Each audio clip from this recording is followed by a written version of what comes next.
First details പറയുന്നത് സ്വിഫ്റ്റിൻ്റെയാണ്. ഇതിന് വെറും 580 ചോദിക്കുന്നുള്ളൂ. ഇത് LXIന്ന് VXIയിലേക്ക് കൺവേർട്ട് ചെയ്ത മോഡലാണ്. പാണ്ട് സിംഗിൾ ഓണറിൽ വരുന്ന വണ്ടിയാണ്. വെറും 46,000 കിലോമീറ്റർ മാത്രമേ ഓടിയിട്ടുള്ളൂ. കമ്പനി സർവീസിൽ വരുന്ന വണ്ടിയാണ്. അടുത്തത് VDIയിൽ 2018 വരുന്ന സ്വിഫ്റ്റാണ് നമ്മൾ പരിചയപ്പെടുത്താൻ പോകുന്നത്. ഇത് ഡീസലിലാണ് വരുന്നത്. സിംഗിൾ ഓണർഷിപ്പിൽ 79,000 കിലോമീറ്റർ മാത്രമേ ഓടിയിട്ടുള്ളൂ. ഇത് ഇപ്പോൾ ഉള്ള സ്ഥലം വടകരയാണ്. വേണ്ടവരെല്ലാം പെട്ടെന്ന് കോൺടാക്ട് ചെയ്തോളി. അടുത്ത നമ്മൾ പറയാൻ പോകുന്നത് ബൊലേനോയുടെ ഡീറ്റെയിൽസ് ആണ്. ബൊലേനോ 2021 മോഡൽ ബൊലേനോ ആണ്. അൽഫയാണ്. ഫുൾ ഓപ്ഷനാണ് വരുന്നത്. CVT ഓട്ടോമാറ്റിക് വണ്ടിയാണ്.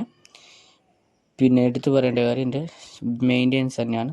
കിടിലം പോലെ മെയിൻ്റെനൻസ് വെച്ച് 12,000 കിലോമീറ്റർ ഓടിയ വണ്ടിയാണ്. വേണ്ടവരെല്ലാം പെട്ടെന്ന് കോൺടാക്ട് ചെയ്തോളി. 2016 മോഡൽ ഇന്നോവ ക്രിസ്റ്റയാണ് അടുത്ത ഡീറ്റെയിൽസ് പറയാൻ പോകുന്നത്.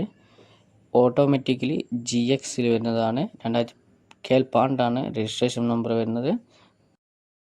അടുത്തത് KL58 രജിസ്ട്രേഷൻ വരുന്ന ഇന്നോവയാണ് പരിചയപ്പെടാൻ പോകുന്നത്. 2014 മോഡലിൽ വരുന്ന ഫിയോഷനിൽ വരുന്ന 1,00,000 കിലോമീറ്റർ മാത്രം ഓടിയ വണ്ടിയാണ്. ഒരു റീപ്ലേസ്മെൻറ്റും കാര്യം ചെയ്തിട്ടില്ല. വേണ്ടവർ പെട്ടെന്ന് കോൺടാക്ട് ചെയ്തോ. ഈ നമ്പറോടുകൂടി കേൽപാണ്ട് രജിസ്ട്രേഷൻ വരുന്ന പോളോയാണ് നമ്മൾ ഇന്ന് കൊണ്ടുവന്നിരിക്കുന്നത്.